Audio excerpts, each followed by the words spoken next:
ಎಲ್ಲರಿಗೂ ನಮಸ್ಕಾರ. ನನ್ನ ಹೆಸರು ಛಾಯಾ ಅಂತ. ಒಂದು ಕಾಲೇಜಲ್ಲಿ ಕೆಮಿಸ್ಟ್ರಿ ಪ್ರೊಫೆಸರಾಗಿ ವರ್ಕ್ ಮಾಡ್ತಾ ಇದ್ದೀನಿ. ನನ್ನ ಇಂಟೆನ್ಷನ್ ಈ ಚಾನಲ್ನ ಸ್ಟಾರ್ಟ್ ಮಾಡೋದಕ್ಕೆ ಅಂದರೆ ಸಾಧ್ಯ ಆದಷ್ಟು ಕೆಮಿಸ್ಟ್ರಿ ರಿಲೇಟೆಡ್ ಟಾಪಿಕ್ನ ಸಿಂಪಲಾಗಿ ಕನ್ನಡದ ಹೇಳುವಂಥ ಪ್ರಯತ್ನ ಮಾಡ್ತಿದ್ದೀನಿ. ಕೆಮಿಸ್ಟ್ರಿ ಇಷ್ಟ ಇದ್ದರೂ ಕೆಮಿಸ್ಟ್ರಿ ಕಡೆಗೆ ಸೆಳೆಯುವಂಥ ಪ್ರಯತ್ನ ನಾನು ಚಾನಲ್ ಮುಖಾಂತರ ಮಾಡ್ತಾಯಿದ್ದೀನಿ. ಪರ್ಟಿಕ್ಯುಲರ್ಲಿ ಕನ್ನಡ ಮೀಡಿಯಂ ಹುಡುಗರಿಗೆ, ರೂರಲ್ ಹುಡುಗರಿಗೆ ಹೆಲ್ಪ್ ಆಗಲಿ ಅಂತ ಕೆಮಿಸ್ಟ್ರಿನ ಕನ್ನಡದ ಹೇಳುವಂಥ ಪ್ರಯತ್ನ ನನ್ನ ಚಾನಲ್ ಮುಖಾಂತರ ಮಾಡ್ತಾಯಿದ್ದೀನಿ.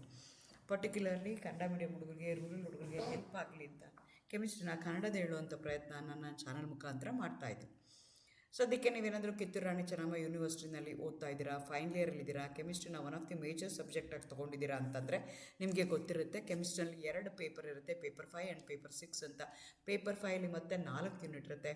2ನೇ ಯೂನಿಟಲ್ಲಿ ಗ್ರೀನ್ ಕೆಮಿಸ್ಟ್ರಿ ಅಂತ ಒಂದು ಟಾಪಿಕ್ ಬರುತ್ತೆ. ಅದರದ್ದು ವಿಡಿಯೋಸ್ ಅಪ್ಲೋಡ್ ಮಾಡ್ತಾ ಇದ್ದೀನಿ.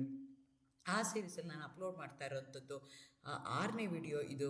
ಇವತ್ತಿನ ವಿಡಿಯೋದಲ್ಲಿ ನಾನು ಮೈಕ್ರೋವೇವ್ ಅಸಿಸ್ಟೆಂಟ್ ಆರ್ಗ್ಯಾನಿಕ್ ಸಿಂಥಿಸಿಸ್ ಅಂತ ಏನು ಹೇಳ್ತೀವಿ, MAOS ಅಂತ ಏನು ಹೇಳ್ತೀವಿ, ಗ್ರೀನ್ ಕೆಮಿಸ್ಟ್ರಿ ಅಪ್ರೋಚ್ ಅಂತ ಏನು ಹೇಳ್ತೀವಿ, ಇದರಲ್ಲಿ ಏನು ಮಾಡಬೇಕು, ನಾವು ಎನರ್ಜಿನ ಕಡಿಮೆ ಯೂಸ್ ಮಾಡಬೇಕಾಗುತ್ತೆ. ಗ್ರೀನ್ ಸಿಂಥಿಸಿಸ್ ಅಂತ ಏನು ಕರಿತೀವಿ, ಅದರಲ್ಲಿ ಥರ 12 ಪ್ರಿನ್ಸಿಪಲ್ಸ್ ಇದೆ. ಆ ಪ್ರಿನ್ಸಿಪಲ್ ಪ್ರಕಾರ ತೊಗೊಂಡ್ರೆ ನೀವು ಎನರ್ಜಿ ಕೊಡೋ ಅಂಥದ್ದು, ಯೂಸ್ ಮಾಡೋ ಅಂಥದ್ದನ್ನ ಮಿನಿಮೈಸ್ ಮಾಡ್ಕೋಬೇಕು, ವೇಸ್ಟ್ ಕೊಡೋ ಅಂಥದ್ದನ್ನ ಮಿನಿಮೈಸ್ ಮಾಡಬೇಕು ಅಂತ ಹೇಳ್ತಾರೆ.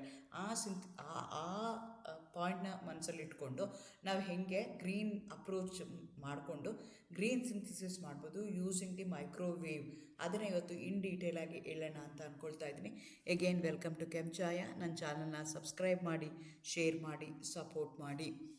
ಮೈಕ್ರೋವೇವ್ ಅಸಿಸ್ಟೆಂಟ್ ಆರ್ಗ್ಯಾನಿಕ್ ಸಿಂಥಿಸಿಸ್ ಅಂತ ನಾವು ಯಾವುದನ್ನು ಕರಿತೀವಿ ಅಂತಂದರೆ, ಯೂಸಿಂಗ್ ಎ ಮೈಕ್ರೋವೇವ್ ಯೂಸ್ ಮಾಡಿಕೊಂಡು ನಾವೇನು ಮಾಡ್ತಾಯಿದ್ದೀವಿ, ಡಿಸೈರಬಲ್ ಇರೋವಂಥದ್ದು ರಿಯಾಕ್ಷನ್ಸ್ನ ಮಾಡ್ತಾ ಇದ್ದೀವಲ್ಲ, ಯೂಸಿಂಗ್ ದಿ ಮೈಕ್ರೋವೇವ್ ಇರೇಡಿಯೇಷನ್. ಆ ರಿಯಾಕ್ಷನ್ಗೆ ನಾವೇನಂತ ಕರಿತೀವಿ, MAOS ಅಂತ ಕರಿತೀವಿ, ಮೈಕ್ರೋವೇವ್ ಅಸಿಸ್ಟ್ ಆರ್ಗ್ಯಾನಿಕ್ ಸಿಂಥಿಸಿಸ್ ಅಂತ ಕರಿತೀವಿ. The preparation of the desired organic compound from an available starting material via some procedure involving microwave irradiation. It is a technique for accelerating the drug discovery or development process. Microwave synthesis opens up the new opportunity to the synthetic chemist in the form of a new reaction that are not possible by the conventional heating. So ಈಗ ನಿಮ್ಗೆ ಗೊತ್ತು, ಯಾವುದೇ ಒಂದು reaction ಮಾಡಬೇಕು ಅಂತಂದರೆ ನಾವು ಹೀಟ್ನ ಕೊಡ್ತೀವಿ. ಐದರ್ ಅದನ್ನು ಹೀಟ್ ಮಾಡ್ತೀವಿ, ಇಲ್ಲಾಂದರೆ ವಾಟರ್ ಬಾತ್ ಮೇಲೆ ಇಡ್ತೀವಿ, ಆಯಿಲ್ ಬಾತ್ ಮೇಲೆ ಇಡ್ತೀವಿ. ಈ ರೀತಿಯಾಗಿ ಟೆಂಪ್ರೇಚರನ್ನು ನಾವೇನು ಮಾಡ್ತೀವಿ, ಇನ್ಕ್ರೀಸ್ ಮಾಡ್ಕೊಳ್ತಾ ಹೋಗ್ತೀವಿ ಸಿಂಥೆಟಿಕ್ ಮೆಥಡ್ ಪ್ರಿಪ್ರೇಷನ್ ಮಾಡಬೇಕಾದ್ರೆ. ಅದೇ ಥರನೇ ಮೈಕ್ರೋವೇವ್ ಸಿಂಥಿಸಿಸಲ್ಲಿ ನಾವೇನು ಮಾಡ್ತೀವಿ, we are going to make our substance to irradiate with the microwave radiation. It is less hazardous. It's a less hazardous. It's a potential tool for green chemistry. ಇದು ಅಜಾರ್ಡಿಸ್ ಕಡಿಮೆ ಆಗಿರೋದಕ್ಕೋಸ್ಕರ ಇದನ್ನು ನಾವು ಟೂಲ್ ಫಾರ್ ಗ್ರೀನ್ ಕೆಮಿಸ್ಟ್ರಿ ಅಂತ consider ಮಾಡ್ಕೋಬೋದು. ಹಾಗಾದರೆ ಮೈಕ್ರೋವೇವ್ನ ನನ್ನ substance ಮೇಲೆ ಹಾಕಿದಾಗ ಯಾವ ರೀತಿ ಅದು ರಿಯಾಕ್ಟ್ ಮಾಡುತ್ತೆ, ಅದಕ್ಕೆ ನಾವೇನಂತ ಕರಿತೀವಿ, ಅದರದ್ದು ರೇಂಜ್ ಏನಿದೆ ಅಂದರೆ 300 to 3000 ಮೆಗಾ ಹರ್ಟ್ಸ್ ಅದಿದೆ. Microwave is a form of an electromagnetic radiation that falls at a lower frequency at the end of the electromagnetic spectrum. ನಿಮಗೆ ಗೊತ್ತಿದೆ, ಎಲೆಕ್ಟ್ರೋಮ್ಯಾಗ್ನೆಟಿಕ್ ಸ್ಪೆಕ್ಟ್ರಮಲ್ಲಿ ಎಲ್ಲ ಇದೆ. UV ಇದೆ, IR ಇದೆ, ಮೈಕ್ರೋವೇವ್ ಇದೆ, ಅದೇ ಥರ ಎಕ್ಸ್ರೇಸ್ ಇದೆ. ಹಿಂಗೆ ಬೇರೆ ಬೇರೆ ಎಲ್ಲ ಕಾಂಬಿನೇಷನ್ ಇರೋದಕ್ಕೆ ನಾವೇನಂತ ಕರಿತೀವಿ, ಎಲೆಕ್ಟ್ರೋಮ್ಯಾಗ್ನೆಟಿಕ್ ರೇಡಿಯೇಷನ್ ಅಂತ ಕರಿತೀವಿ. ಆ ಎಲೆಕ್ಟ್ರೋಮ್ಯಾಗ್ನೆಟಿಕ್ ರೇಡಿಯೇಷನಲ್ಲಿ ಬೇರೆ ಬೇರೆ ಥರ ರೇಡಿಯೇಷನ್ಸ್ ಇರುತ್ತೆ. ಆದರೆ ಈ ಮೈಕ್ರೋವೇವ್ ರೇಡಿಯೇಷನ್ದು it is in between infrared and radio waves. Infrared ಮತ್ತು ರೇಡಿಯೋ ವೇವ್ಸ್ ಮಧ್ಯದಲ್ಲಿ ನಿಮಗೆ ಬರ್ತಾ ಹೋಗುತ್ತೆ. ನಾನು ಕೆಳಗಡೆ ಚಿತ್ರದಲ್ಲಿ ತೋರಿಸಿದ್ದೀನಿ ನೋಡಿ, ಎಲೆಕ್ಟ್ರೋಮ್ಯಾಗ್ನೆಟಿಕ್ ರೇಡಿಯೇಷನ್, ಎಕ್ಸ್ರೇಸ್ ಬರುತ್ತೆ, UV ವಿಸಿಬಲ್ ಬರುತ್ತೆ, IR ಬರುತ್ತೆ, ಮೈಕ್ರೋವೇವ್ ಬರುತ್ತೆ, ರೇಡಿಯೋ ವೇವ್ಸ್ ಬರುತ್ತೆ. ಸೊ ಮೈಕ್ರೋವೇವ್ಸ್ ಎಲ್ಲಿ ಬರ್ತವೆ ಅಂತಂದರೆ, they are coming in between radio waves and IR waves ಅಲ್ಲಿ ಬರುತ್ತೆ. Microwave uses the electromagnetic radiation that passes through the material, causes the oscillation of the molecules which produces heat. So usually ಯಾವುದೇ ಒಂದು ನೀವು spectroscopy ಅಂತ ತೊಗೊಂಡ್ರೆ, ಆ ಸ್ಪೆಕ್ಟ್ರೋಸ್ಕೋಪಿನಲ್ಲಿ ಏನು ಮಾಡ್ತೀವಿ ನಾವು, ಆರ್ಗ್ಯಾನಿಕ್ ಕಾಂಪೌಂಡ್ನ ತೊಗೊಳ್ತೀವಿ. ಆ ಆರ್ಗ್ಯಾನಿಕ್ ಕಾಂಪೌಂಡ್ ಮೇಲೆ ನಾವೇನು ಮಾಡ್ತೀವಿ ಅಂತಂದರೆ, ನಮ್ಮದು ಆರ್ಗ್ಯಾನಿಕ್ ಕಾಂಪೌಂಡ್ ಮೇಲೆ ಲೈಟ್ ಬೀಳಂಗೆ ಮಾಡ್ತೀವಿ. ಸೊ ಆರ್ಗ್ಯಾನಿಕ್ ಕಾಂಪೌಂಡ್ ಮೇಲೆ ಲೈಟ್ ಬಿದ್ದಾಗ, depending upon the amount of the energy involved in that particular radiation, ಅದು ಐ ಆರ್ ಆದರೆ ಬೇರೆ ಥರ ಬಿಹೇವ್ ಮಾಡುತ್ತೆ, ಯು ವಿ ಆದರೆ ಬೇರೆ ಥರ ಬಿಹೇವ್ ಮಾಡುತ್ತೆ, ಐ ಆರ್ ಆದರೆ ಬೇರೆ ಥರ ಬಿಹೇವ್ ಮಾಡುತ್ತೆ, ರೇಡಿಯೋ ವೇವ್ಸ್ ಆದರೆ ಬೇರೆ ಥರ ಬಿಹೇವ್ ಮಾಡ್ತವೆ. ಆದರೆ ಮೈಕ್ರೋವೇವ್ ಬಿದ್ದಾಗ ಅಲ್ಲೇನಾಗುತ್ತೆ, it causes an oscillation of the molecule that produces heat. ಆ ಮಾಲಿಕ್ಯೂಲ್ಸು ಆಸಿಲೇಟ್ ಆಗ್ತವೆ, ಅದರಿಂದ ಏನಾಗುತ್ತೆ, ಹೀಟು ಲಿಬ್ರೇಟ್ ಆಗುತ್ತೆ. So cooking chemistry in a kitchen ಅದನ್ನು ನಾವಿಲ್ಲಿ ಆ ಥರ ಕನ್ಸಿಡರ್ ಮಾಡ್ಕೋಬೋದು. Microwave radiation is a non ionizing form of energy that does not alter the molecular structure of the compound, provides only the thermal activation. So ಬೇರೆ ಸ್ಪೆಕ್ಟ್ರೋಸ್ಕೋಪಿಗೂ microwave ಸ್ಪೆಕ್ಟ್ರೋಸ್ಕೋಪಿಗೂ ಅಥವಾ microwave ಇರೇಡಿಯೇಷನ್ಗೂ ಇರುವಂಥ difference ಏನು ಅಂದರೆ, ಬೇರೆ ಆಯಿತು ಅಂದರೆ ಈಗ ಐ ಆರ್ ಆಗಿರ್ಬೋದು, ಯು ವಿ ಆಗಿರ್ಬೋದು, ಅಲ್ಲೆಲ್ಲ ಏನಾಗುತ್ತೆ, ಅಯಾನ್ಸ್ ಅಥವಾ electrons will be going to involve in a particular. After absorbing the energy, electrons ಏನು ಮಾಡ್ತವೆ, ಜಂಪ್ ಮಾಡ್ತವೆ, ರೊಟೇಟ್ ಮಾಡ್ತವೆ, ವೈಬ್ರೇಟ್ ಮಾಡ್ತವೆ, ಹಾಗೆ ಬೇರೆ ಬೇರೆ ಥರ ಮಾಲಿಕ್ಯುಲರ್ ಸ್ಟ್ರಕ್ಚರ್ ಏನಾಗುತ್ತೆ, ಚೇಂಜ್ ಆಗ್ತಾ ಹೋಗುತ್ತೆ. ಆದರೆ ಮೈಕ್ರೋವೇವ್ ರೇಡಿಯೇಷನಲ್ಲಿ ಮಾಲಿಕ್ಯುಲರ್ ಸ್ಟ್ರಕ್ಚರ್ ಯಾವುದೂ ಚೇಂಜ್ ಆಗಲ್ಲ, only the heat thermal activation ಮಾತ್ರ ಆಗುತ್ತೆ. This phenomena is dependent on the ability of a specific material to absorb microwave energy and convert into heat. So ನಿಮಗೆ ಹೇಳ್ದಂಗೆ ಸ್ಪೆಕ್ಟ್ರೋಸ್ಕೋಪಿನಲ್ಲಿ ಏನಾಗುತ್ತೆ ಅಂದರೆ, ಆ ಲೈಟ್ನ ಬಿಡ್ತಾ ಇದ್ದೀವಿ, ಲೈಟ್ನ ಏನು ಮಾಡ್ಬೋದು, ಆ ಸಬ್ಸ್ಟೆನ್ಸು ಅಬ್ಸರ್ವ್ ಮಾಡ್ಕೋಬೋದು, ಅಬ್ಸರ್ವ್ ಮಾಡ್ದಲ್ಲೇ ಇರ್ಬೋದು. ಅಬ್ಸರ್ವ್ ಮಾಡ್ಕೊಳ್ತು ಅಂತಂದರೆ, ಮೈಕ್ರೋವೇವ್ನ ಏನಾದರೂ ಅಬ್ಸರ್ವ್ ಮಾಡ್ಕೊಳ್ತು ಅಂತಂದರೆ ಅವಾಗ ಏನಾಗುತ್ತೆ, ಆ ಎನರ್ಜಿ ಅಬ್ಸರ್ವ್ ಮಾಡ್ಕೊಂಡಾಗ ಹೀಟಾಗಿ ಕನ್ವರ್ಟ್ ಆಗುತ್ತೆ. ಬಟ್ ಎಲ್ಲನೂ ಕನ್ವರ್ಟ್ ಆಗಲೇಬೇಕು ಅಂತಿಲ್ಲ.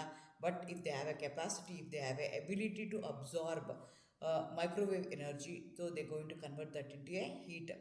The principle of microwave heating is that the energy can be applied directly to the sample rather than conductively via vessel.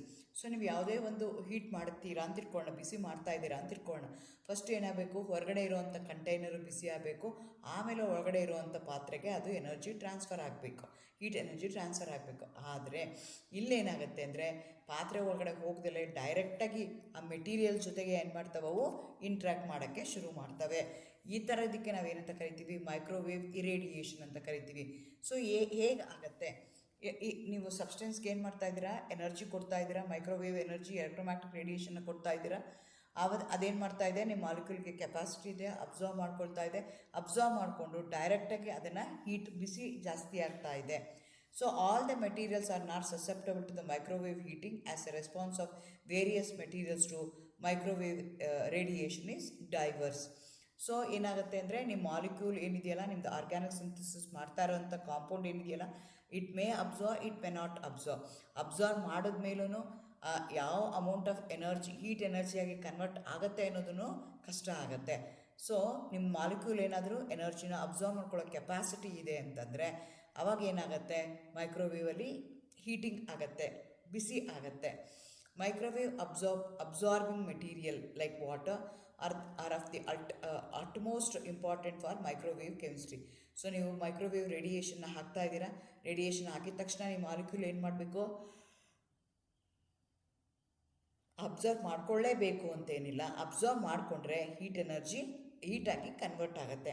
ಇದು ಏಕಾಗುತ್ತೆ, ಏನು ಮೆಕ್ಯಾನಿಸಮ್ ಇದೆ ಅಂತಂದರೆ, 3 ಮೆಕ್ಯಾನಿಸಮ್ ಪ್ರಕಾರ ಇದು ಆಗುತ್ತೆ ಅಂತ ಹೇಳ್ಬೋದು. ಹೀಟ್ ಯಾಕೆ ಆಗ್ತಾ ಇದೆ, ಮೆಟೀರಿಯಲ್ ಯಾಕೆ ಹೀಟ್ ಆಗ್ತಿದೆ ಅಂದರೆ, ಪೋಲರೈಸೇಷನ್ ಅಂತೀವಿ, ಕಂಡಕ್ಟಿಂಗ್ ಮೆಕ್ಯಾನಿಸಮ್ ಅಂತ ಕರಿತೀವಿ, ಇಂಟರ್ಫೇಷಿಯಲ್ ಪೋಲರೈಸೇಷನ್ ಅಂತ ಹೇಳ್ತೀವಿ.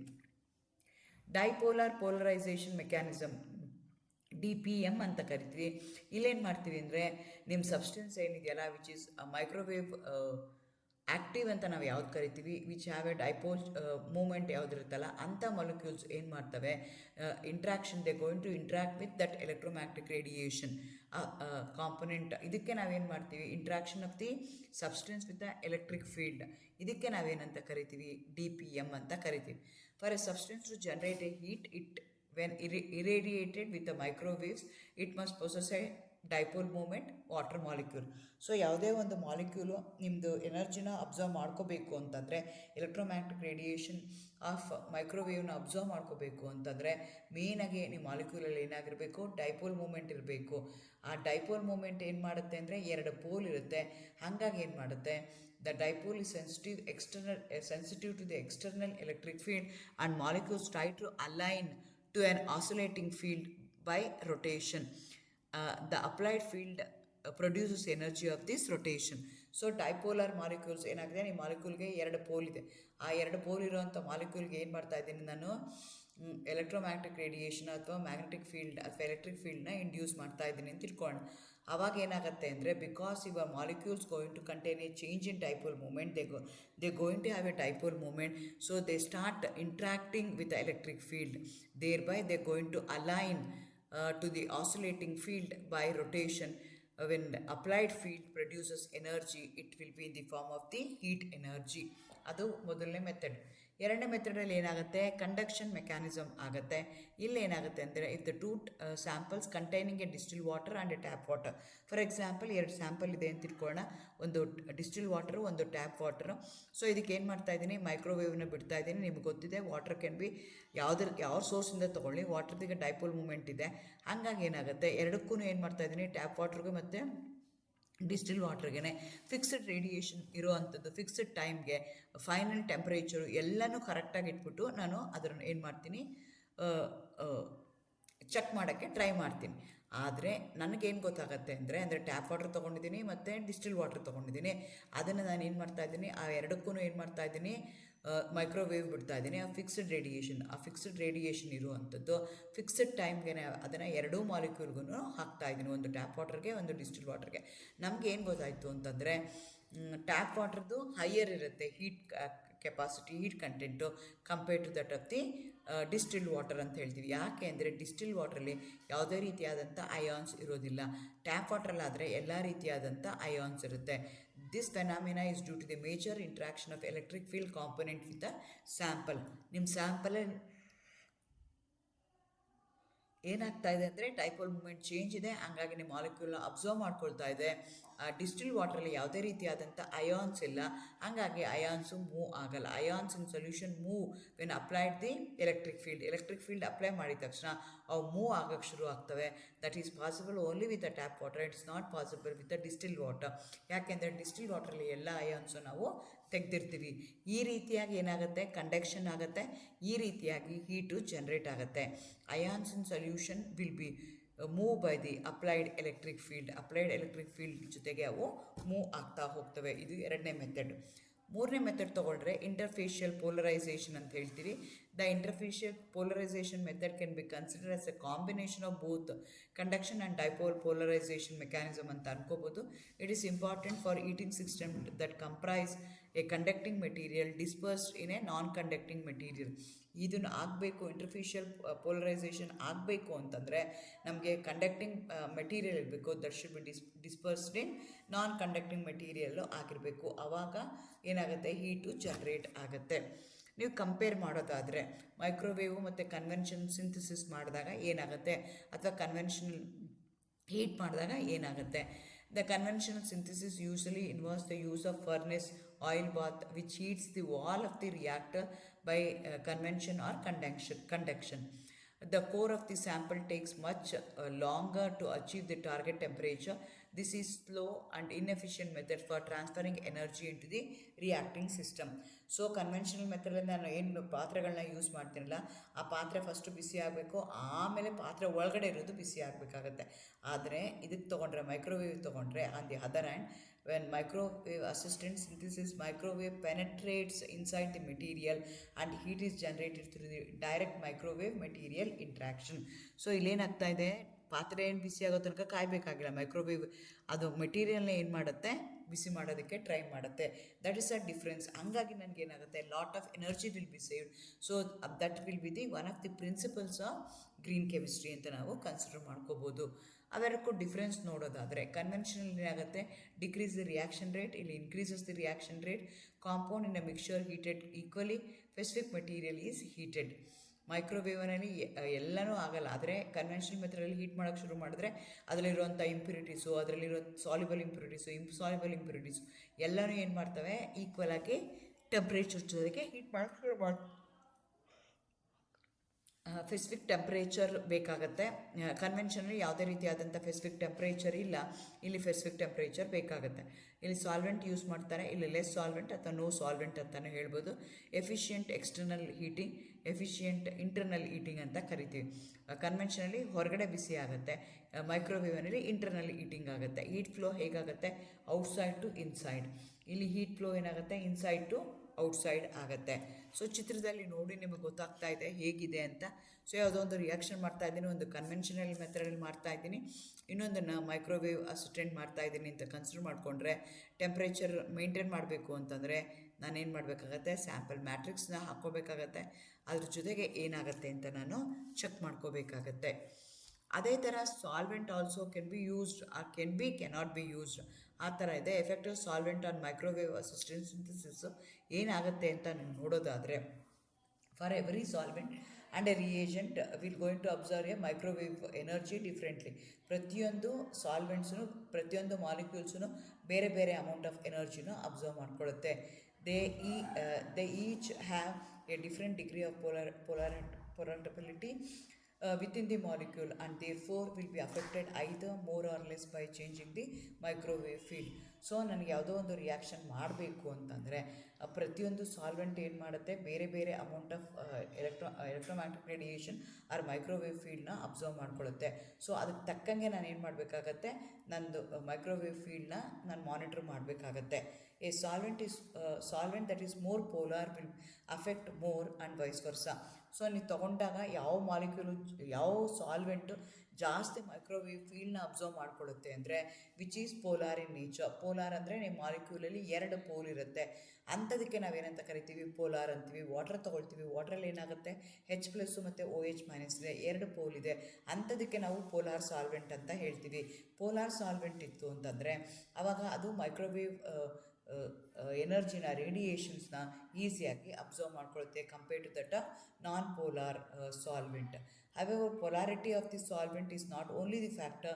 Most organic solvent can be broken into 3 different categories: low, medium, high absorber, as shown below. So ಇಲ್ಲಿದ್ದಂಗೆ ಏನಾಗುತ್ತೆ? ಈ ಯಾವ್ಯಾವ ಸಾಲ್ವೆಂಟ್ಗಳನ್ನ ನಾವು which going to have maximum microwave, which going to have medium and a low ಅನ್ನೋದ್ರ ಪ್ರಕಾರ ನಾವಿಲ್ಲಿ classify ಮಾಡಿದ್ದೀವಿ. ಹಾಗಾದ್ರೆ ಟೆಕ್ನಿಕ್ಸ್ ಯಾವುದು ಯೂಸ್ ಮಾಡ್ತಿದ್ದೀವಿ ಅಂತಂದರೆ, ನಾವು ಮನೇಲಿ ಏನು ಯೂಸ್ ಮಾಡ್ತೀವಲ್ಲ ಮೈಕ್ರೋವೇವ್, ಅದನ್ನೇ ಯೂಸ್ ಮಾಡ್ಬೋದಾ? ಮನೇಲಿ ಮಾಡುವಂಥದ್ದು ಡೊಮೆಸ್ಟಿಕ್ ಹೌಸ್ ಹೋಲ್ಡ್ ಓವನ್ಸ್ ಏನಿದೆಯಲ್ಲ, ಸಾಲ್ವೆಂಟ್ ಫ್ರೀ ಓಪನ್ ವೆಸಲ್ ಮಾಡ್ತೀವಿ ನಾವು, ಆ ಥರದ್ದು ನಾವು ಕೆಮಿಕಲ್ ರಿಯಾಕ್ಷನ್ ಮಾಡುವಂಥದ್ದು ಕಷ್ಟ ಆಗುತ್ತೆ. ಅದು ಬರೀ ಕುಕಿಂಗ್ ಮಾತ್ರ ಆಗುತ್ತೆ. ಅದೇ ಮೈಕ್ರೋವೇವ್ನೇ ನಾನೇನಾದರೂ ಕೆಮಿಕಲ್ ರಿಯಾಕ್ಷನ್ಸ್ ಮಾಡೋದಕ್ಕೆ ಯೂಸ್ ಮಾಡಿತ್ತು ಅಂತಂದರೆ ಅದೇನಾಗುತ್ತೆ? That may leads to lot of discomforts, accidents ಆಗ್ಬೋದು, ಬೇರೆ ಏನೋ ಆಗ್ಬೋದು, ಆ ರೀತಿ ಆಗುತ್ತೆ. ಹಾಗಾಗಿ ನಾವೇನು ಮಾಡಬೇಕು? ಮೈಕ್ರೋವೇವ್ ಸಿಸ್ಟಮ್ನ ಯೂಸ್ ಮಾಡ್ತಾ ಇದ್ದೀವಿ ಅಂತಂದರೆ, green synthesis using the microwave ಮಾಡ್ತಾ ಇದ್ದೀವಿ ಅಂತಂದರೆ ಅದಕ್ಕೆ ಸ್ಪೆಷಲ್ ಆಗಿರುವಂಥದ್ದು ಮೈಕ್ರೋ ಓವೆನ್ಗಳ ಲ್ಯಾಬಲ್ಲಿ ಯೂಸ್ ಮಾಡ್ತೀವಿ. ಅದರಲ್ಲಿ ಬೇರೆ ಬೇರೆ ಕಂಡೀಷನ್ಸ್ ಇರುವಂಥದ್ದು, ರಿಫ್ಲೆಕ್ಸ್ ಇರುವಂಥದ್ದು, ಪ್ರೆಷರೈಸ್ ಸಿಸ್ಟಮ್ ಇರುವಂಥದ್ದು, ಆ ರೀತಿಯಾಗಿ ಬೇರೆ ಬೇರೆ ಥರ ಡೆವಲಪ್ ಮಾಡಿರುವಂಥ ಓವನ್ಗಳಿದ್ದಾವೆ, which is meant only for the organic synthesis. ಅಂಥದ್ದನ್ನು ನಾವು ಯೂಸ್ ಮಾಡಬೇಕಾಗುತ್ತೆ compare to that of the domestic household vessels ಓವನ್ಸ್ಗೆ ಕಂಪೇರ್ ಮಾಡಿದ್ರೆ. ಮೈಕ್ರೋವೇವ್ ಅಸಿಸ್ಟೆಂಟ್ ರಿಯಾಕ್ಷನ್ದು ಕ್ಯಾರೆಕ್ಟರಿಸ್ಟಿಕ್ಸ್ ಏನಿರುತ್ತೆ ಅಂತಂದರೆ, ಅದರಲ್ಲಿ ಏನಾಗ್ತಿದೆ? ನೀವು ಎನರ್ಜಿ ಕನ್ಸಂಪ್ಷನ್ ಏನಾಗ್ತಾ ಇದೆ? ಕಡಿಮೆ ಆಗ್ತಾ ಇದೆ. So selective absorption of the microwave energy by the molecules ಆಗ್ತಾ ಇದೆ. ಸೊ ಹಾಗಾಗಿ ಇದೇನು ಮಾಡುತ್ತೆ? ಯಾವ ಮೆಟೀರಿಯಲು ಎಷ್ಟು ರೇಡಿಯೇಷನ್ ಅಬ್ಸರ್ವ್ ಮಾಡ್ಕೊಳ್ತಾ ಇದೆ, ಎಷ್ಟು ಹೀಟಾಗಿ ಕನ್ವರ್ಟ್ ಆಗ್ತಾ ಇದೆ, ಅದು ನಮಗೆ ಇಂಪಾರ್ಟೆಂಟ್ ಆಗುತ್ತೆ. ಎಷ್ಟು ಹೀಟಾಗಿ ಕನ್ವರ್ಟ್ ಆಗ್ತಾ ಇದೆ ಅನ್ನೋದು ಯಾವುದ್ರ ಮೇಲೆ ಡಿಪೆಂಡ್ ಆಗುತ್ತೆ ಅಂದರೆ, ನಿಮ್ಮ ಮಾಲಿಕ್ಯುಲಲ್ಲಿರುವಂಥ ಫಂಕ್ಷನಲ್ ಗ್ರೂಪ್ ಆಗಿರ್ಬೋದು, ನಿಮ್ಮ ಮಾಲಿಕ್ಯುಲಲ್ಲಿರುವಂಥ ಅನ್ಸ್ಯಾಚುರೇಷನ್ ಆಗಿರ್ಬೋದು, ಅದೇನು ಮಾಡುತ್ತೆ? ನಿಮ್ಮ ಮಾಲಿಕ್ಯೂಲ್ಸ್ ಏನು ಮಾಡುತ್ತೆ? Start oscillating of the molecule which produces the heat. Microwave heating produces heat in the entire material in the same rate at the same time at a high speed at a high rate of the reaction. So ನಾವು ordinary reaction ಮಾಡ್ತಿದ್ದೀವಿ ಅಂತಂದರೆ, heating with copper bottom ಇರ್ಬೋದು, ಅಥವಾ water bath ಆಗಿರ್ಬೋದು, and Baat ಆಗಿರ್ಬೋದು, ಅಲ್ಲೆಲ್ಲ ಏನಾಗುತ್ತೆ ಅಂದರೆ ಯೂನಿಫಾರ್ಮ್ ಆಗಿ ಹೀಟು ಸ್ಪ್ರೆಡ್ ಆಗಲ್ಲ. ಆದರೆ ಮೈಕ್ರೋವೇವ್ನಲ್ಲಿ ಆಗುತ್ತೆ ಅಂದರೆ it going to heat with the same speed, same time, rate ಎಲ್ಲನೂ ಸೇಮ್ ಆಗುತ್ತೆ. That's another advantage of using microwave assistant reactions. Microwave heating is the best process due to the microwave couple directly with a molecule that are present in the reaction mixture, leading to the first rise in temperature, faster reaction and cleaner chemistry. So ನಾನು conventional method ಮಾಡ್ತಾ ಇದ್ದೀನಿ, microwave ಮೆಥಡಲ್ಲಿ ಮಾಡ್ತಾ ಇದ್ದೀನಿ ಅಂದರೆ ಎರಡು ಕಡೆಗೂ heat ಮಾಡ್ತಾ ಇದ್ದೀನಿ ಅಂತಂದರೆ ಮೈಕ್ರೋವೇವಲ್ಲಿ ಏನಾಗುತ್ತೆ, ಮೈಕ್ರೋವೇವ್ ಮಾಲಿಕ್ಯೂಲ್ಸ್ ಜೊತೆಗೆ ಇಂಟ್ರ್ಯಾಕ್ಟ್ ಮಾಡಿದಾಗ ಅದೇನು ಮಾಡುತ್ತೆ, they going to rise the temperature, rise the reaction, cleaner chemistry ಆಗ್ತಾ ಹೋಗುತ್ತೆ. The microwave chemistry is also called as the green chemistry because it does not produce any hazardous materials like gas, fumes, heating ಯಾವುದೂ ಅಲ್ಲಿ ಆಗ್ತಾ ಇಲ್ಲ. So ಇದ್ರದ್ದು merits ನೀವು consider ಮಾಡೋದಾದರೆ faster reaction, ಬೇಗ ರಿಯಾಕ್ಷನ್ ರೇಟ್ ಜಾಸ್ತಿ ಇರೋದಕ್ಕೋಸ್ಕರ ಬೇಗ ಫಾಸ್ಟಾಗಿ ರಿಯಾಕ್ಷನ್ ಕಂಪ್ಲೀಟ್ ಆಗುತ್ತೆ. ಬೆಟರ್ ಈಲ್ಡ್, ಹೈ ಪ್ಯೂರಿಟಿ ಬರುವಂಥ ಹೀಲ್ಡ್ ಜಾಸ್ತಿ ಇರುತ್ತೆ, ಪ್ಯೂರಿಟಿ ಜಾಸ್ತಿ ಇರುತ್ತೆ, ಎನರ್ಜಿ ಸೇವ್ ಮಾಡ್ತೀವಿ ನಾವು, ಗ್ರೀನ್ ಸಿಂಥಿಸಿಸ್ ಮಾಡ್ಕೋಬೋದು, ಯೂನಿಫಾರ್ಮ್ ಆ್ಯಂಡ್ ಸೆಲೆಕ್ಟಿವ್ ಏಟಿಂಗ್ ಮಾಡ್ಕೋಬೋದು, possibility of convenient solvent super heating ಮಾಡ್ಬೋದು, ಎಕ್ಸಲೆಂಟ್ ಪ್ಯಾರಾಮೀಟರ್ ಕಂಟ್ರೋಲ್ ಮಾಡ್ಕೋಬೋದು, access to the automated setups and parallel synthesis, possibilities of stirring, continuous power output. So ಇದೆಲ್ಲನೂ ನನಗೆ ಏನಾಗುತ್ತೆ, advantage ಆಗುತ್ತೆ, merit ಆಗುತ್ತೆ when I am going to do the microwave assistant ರಿಯಾಕ್ಷನ್ಸ್ನ ಮಾಡಿದ್ರೆ. ಹಾಗಾದರೆ ಯಾವುದೇ ರೀತಿಯಾದಂಥ ಡಿಮೆರಿಟ್ಸ್ ಇರಲ್ಲ, ಡಿಮೆರಿಟ್ಸ್ ಇರುತ್ತೆ. Sudden increase in temperature may lead to the decomposition or disaster of the molecule, distortion of the molecule ಆಗ್ಬೋದು. ಅದು one of the major drawback. Very vigorous and may be hazardous also because we are converting ನಿಮ್ಮದು reactants ಏನಿದೆಯಲ್ಲ ಡೈರೆಕ್ಟಾಗಿ microwave reactant ಜೊತೆಗೆ react ಆಗ್ತಿದೆ. So ಆಮೇಲೆ ಇದು hazardous ಆಗ್ಬೋದು. ಜೊತೆಗೆ microwave reactor what we are going to use it in a lab, ಅದು ಎಕ್ಸ್ಪೆನ್ಸಿವ್ ಇದೆ, ಡಿಲೇಟೆಡ್ ಆಗಿದೆ. Heat force control is difficult. Once ಆ ರಿಯಾಕ್ಷನ್ ಸ್ಟಾರ್ಟ್ ಆಯಿತು ಅಂದರೆ ಅದನ್ನು ಕಂಟ್ರೋಲ್ ಮಾಡುವಂಥದ್ದು ಕಷ್ಟ ಆಗುತ್ತೆ. ವಾಟರ್ ಎವಾಪರೇಷನ್ ಈಸಿ ಆಗುತ್ತೆ. Closed container is dangerous because it could burst. So water evaporation ಆಗುವಂಥ ಚಾನ್ಸಸ್ ಇರುತ್ತೆ. ಅದೇನು ಮಾಡುತ್ತೆ ಅಂತಂದರೆ it may leads to burst, dangerous ಆಗಿದೆ. ಹಂಗಾಗಿ ನಾವು microwave what we are going to use it in home ಅದನ್ನು ಯೂಸ್ ಮಾಡಬಾರ್ದು. ಸ್ಪೆಷಲಿ ಫಾರ್ ಸಿಂಥಿಸಿಸ್ ಅಂತಲೇ ಬೇರೆದಿರುತ್ತೆ, ಅದನ್ನು ನಾವು ಯೂಸ್ ಮಾಡಬೇಕಾಗತ್ತೆ. ಎಕ್ಸಾಂಪಲ್ಸ್ನ ನೋಡೋದಾದರೆ microwave assistant reaction using solvent ಮಾಡ್ಬೋದು, ವಿತೌಟ್ ಸಾಲ್ವೆಂಟು ಮಾಡ್ಬೋದು. ಯೂಸಿಂಗ್ ಸಾಲ್ವೆಂಟ್ನ ತೊಗೊಂಡ್ರೆ ಹೈಡ್ರಾಲಿಸಿಸ್ ಆಗ್ಬೋದು, ಎಸ್ಟರಿಫಿಕೇಷನ್ ಆಗ್ಬೋದು, ಆಕ್ಸಿಡೇಷನ್ ಆಗ್ಬೋದು, ಡಿಕಾರ್ಬಾಕ್ಸಿಲೇಷನ್ ರಿಯಾಕ್ಷನ್ಸ್ ಆಗ್ಬೋದು. ಇದೆಲ್ಲ ಕ್ಲಾಸಿಕಲ್ ಮೆಥಡಲ್ಲೂ ನೀವು ಮಾಡ್ತಾ ಇರ್ತೀರಾ. ಆದರೆ ಮೈಕ್ರೋವೇವ್ ಅಸಿಸ್ಟೆಡ್ ಆರ್ಗ್ಯಾನಿಕ್ ರಿಯಾಕ್ಷನ್ಸ್ ಈ ಪ್ರೊಸೀಜರ್ನ ಫಾಲೋ ಮಾಡಿದ್ರೆ ಈಲ್ಡು ಜಾಸ್ತಿ ಆಗುತ್ತೆ, ಆಟಮ್ ಎಕಾನಮಿ ಇನ್ಕ್ರೀಸ್ ಆಗುತ್ತೆ. ಹಾಗಾಗಿ ನೀವೇನು ಮಾಡಬೇಕಾಗತ್ತೆ ಅಂದರೆ ಮೈಕ್ರೋವೇವ್ ಅಸಿಸ್ಟೆಂಟ್ ರಿಯಾಕ್ಷನ್ಸ್ನ ನಾವು ಫಾಲೋ ಮಾಡಬೇಕಾಗತ್ತೆ. ಅದೇ ಥರ without solvent also we can do, with solvent also we can do, without solvent also we can do. With solvent ಲಾಸ್ಟಲ್ಲಿ ವೀಡಿಯೋದಲ್ಲಿ ತೋರಿಸ್ದಂಗೆ, ಲಾಸ್ಟ್ ಸ್ಲೈಡಲ್ಲಿ ತೋರಿಸ್ದಂಗೆ ಅವೆಲ್ಲ ಯೂಸಿಂಗ್ ಸಾಲ್ವೆಂಟ್ ಮಾಡ್ತೀವಿ. ವಿತೌಟ್ ಯೂಸಿಂಗ್ ಇಲ್ಲಿ ಮಾಡ್ತಾ ಇರೋದೆಲ್ಲ ಏನಾಗ್ತಿದೆ, ವಿತೌಟ್ ಯೂಸಿಂಗ್ ಸಾಲ್ವೆಂಟ್ ಮಾಡ್ತಾ ಇದ್ದೀವಿ. ಯೂಸಿಂಗ್ ಸಾಲ್ವೆಂಟ್ ಇದೆ, ಹೈಡ್ರಾಲಿಸಿಸು, ಎಸ್ಟರಿಫಿಕೇಷನು, ಆಕ್ಸಿಡೇಷನು, ಕಾರ್ಬಾಕ್ಸಿಲೇಷನ್ ಇದೆಲ್ಲನೂ ನಾವೇನು ಮಾಡ್ತಾಯಿದ್ವಿ, ಯೂಸಿಂಗ್ ಎ ಸಾಲ್ವೆಂಟ್ ಮಾಡ್ತಾಯಿದ್ದೀವಿ. ಇಲ್ಲೇನು ಮಾಡ್ತಾಯಿದ್ದೀವಿ ಅಂದರೆ ವಿತೌಟ್ ಯೂಸಿಂಗ್ ಎ ಸಾಲ್ವೆಂಟ್ ಮಾಡ್ತಾಯಿದ್ದೀವಿ. ಆರೋಮ್ಯಾಟಿಕ್ ನ್ಯೂಕ್ಲಿಯೋಫಿಲಿಕ್ ಸಬ್ಸ್ಟಿಟ್ಯೂಷನ್ ರಿಯಾಕ್ಷನ್, ಡಿಅಸಿಟೈಲೈಸೇಷನ್ ಅಂತ ಏನು ಕರಿತೀವಿ. ಇಲ್ಲೆಲ್ಲ ಏನಾಗುತ್ತೆ ಅಂದರೆ ನಿಮ್ಮದು ಸಾಲ್ವೆಂಟ್ ಏನಾಗ್ತಾ ಹೋಗುತ್ತೆ, ಉಪಯೋಗಿಸೋದಿಲ್ಲ. ಅದನ್ನು ಸಾಲ್ವೆಂಟ್ ಫ್ರೀ ರಿಯಾಕ್ಷನ್ಸ್ ಅಂತ ನಾವು ಇದನ್ನು ಕನ್ಸಿಡರ್ ಮಾಡ್ಕೋಬೋದು. ಈ ರೀತಿಯಾಗಿ ಮೈಕ್ರೋವೇವ್ ಯೂಸ್ ಮಾಡೋದ್ರಿಂದ ಎನರ್ಜಿ ಕನ್ಸಂಪ್ಷನ್ ನಾನು ಕಡಿಮೆ ಮಾಡ್ತೀನಿ. ಎನರ್ಜಿ ಕನ್ಸಂಪ್ಷನ್ ಕಡಿಮೆ ಮಾಡಿದ್ರೆ ಪೊಲ್ಯೂಷನ್ಗೆ ಕಾಂಟ್ರಿಬ್ಯೂಟ್ ಮಾಡೋವಂಥದ್ದು ಕಡಿಮೆ ಆಗುತ್ತೆ. ಹಂಗಾಗಿ ಏನಾಗುತ್ತೆ ಅಂದರೆ ಎಕೋ ಫ್ರೆಂಡ್ಲಿ ಸಸ್ಟೈನಬಲ್ ಫ್ಯೂಚರ್ ನಾವು ನೆಕ್ಸ್ಟ್ ಜನ್ರೇಷನ್ಗೆ ಕೊಡೋಕ್ಕೆ ಸಾಧ್ಯ ಆಗುತ್ತೆ ಅಂತ ಹೇಳ್ತಾ thank you. All the best. Good luck.